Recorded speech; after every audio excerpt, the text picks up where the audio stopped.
Nama saya Denis Syarif bin Abdul Halim. Nombor metrik 08 DPB 21F1038.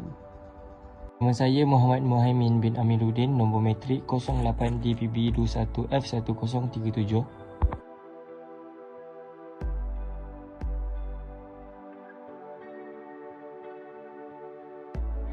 Kajian konsep ini dilakukan bagi membincangkan penemuan teknologi pengangkutan yang mematuhi syariah dan standard perayaan Islam.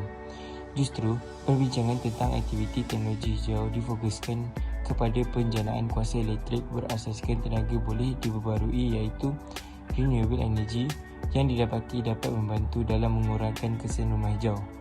Hal ini dilakukan dengan meneliti sejumlah rujukan bahan sekunder bagi mengenal pasti elemen penyataan masalah yang wujud dan bagaimanakah penjanaan tenaga elektrik berasaskan sumber boleh diperbarui dapat mengurangkan kesan rumah hijau di Malaysia. Teknologi pengangkutan hijau yang dipilih merupakan sebuah teknologi patuh syariah. Beberapa kajian dalam penggunaan tenaga boleh diperbarui yang dijalankan di Malaysia dan inisiatif yang dilakukan oleh pihak kerajaan seperti Dasar Teknologi Hijau Negara sebagai permulaan bagi teknologi mesra alam. Kerajaan juga telah memberi peruntukan yang besar bagi menambah lagi teknologi fasiliti dan pengangkutan hijau. Teknologi hijau amat penting buat masa kini bagi menjaga kestabilan bumi. Latar belakang teknologi hijau. Teknologi hijau ialah berkaitan dengan pengangkutan. Ini merujuk kepada semua jenis pengangkutan yang mesra alam yang tidak memberi kesan kepada alam sekitar. Lebih kurang 90% pengangkutan jalan raya adalah berasaskan penggunaan minyak seperti petrol atau gas asli, dan pengangkutan darat adalah merupakan antara penyumbang terbesar terhadap pembebasan gas rumah hijau.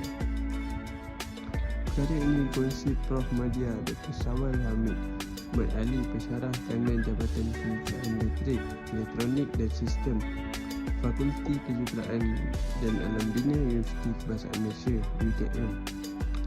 Beliau menyatakan harapan agar elemen pengangkutan hijau mendapat keutamaan dalam dasar berkenaan. Menjelaskan lebih lanjut mengenai pengangkutan hijau, ia melibatkan peralihan penggunaan kenderaan berasaskan api fosil kepada penggunaan pengangkutan hijau yang mesra alam yang menggunakan tenaga diperbarui seperti solar, biofuel, hidro dan angin perlu digerakkan secara lebih agresif. Antara jenis dan sistem pengangkutan yang boleh dikategorikan sebagai pengangkutan hijau adalah basikal, basikal elektrik, kereta elektrik, kereta api hijau berasaskan elektrik dan bateri kapasitor ultra, perkongsian kenderaan, bas elektrik atau bas hibrid dan berjalan kaki.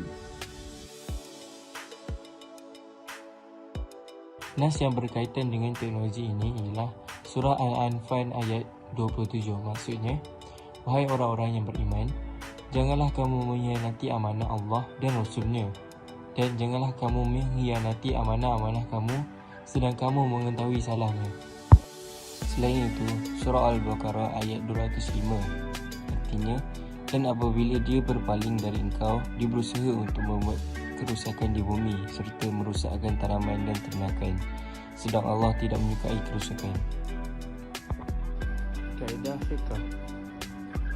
Kaedah fiqah yang digunakan bagi teknologi pengangkutan hijau ialah hubungan manusia dan alam sekitar. Manusia perlulah menjaga bumi ini daripada kerosakan dan memeliharanya kerana alam sekitar itu adalah nikmat yang dianugerahkan oleh Allah SWT, supaya kita tidak menjadi seorang yang munafik kepada Allah SWT. Selain itu, kaedah fiqah yang kedua adalah kepentingan alam sekitar yang perlu dipelihara. Apabila manusia meneliti kaedah fiqah tersebut, mereka dapat memahami apakah tujuan mereka dicipta sebagai khalifah di muka bumi ini, kerana mereka mampu mentadbir dan melestarikan alam sekitar dengan baik kerana mereka merupakan makhluk yang diberikan akal dan fikiran. Teknologi hijau berperanan membantu kelestarian alam sekitar. Ciri-ciri yang terdapat dalam teknologi hijau mampu menjadikan alam sekitar menjadi lebih terpelihara seperti sedia kala. Teknologi hijau tidak perlu hanya dilihat dari konteks melindungi ekologi dan memulih ekologi, tetapi dalam konteks ini ia mengekalkan dan memperbaiki taraf hidup dan kecekapan kelangsungan hidup manusia yang juga merupakan aspek dalam lingkungan bidang ekologi. Secara umumnya, teknologi hijau memainkan peranan kepada manusia dan alam sekitar seperti memberi kesihatan yang baik kepada manusia dan juga memelihara alam sekitar dari pencemaran serta kerosakan.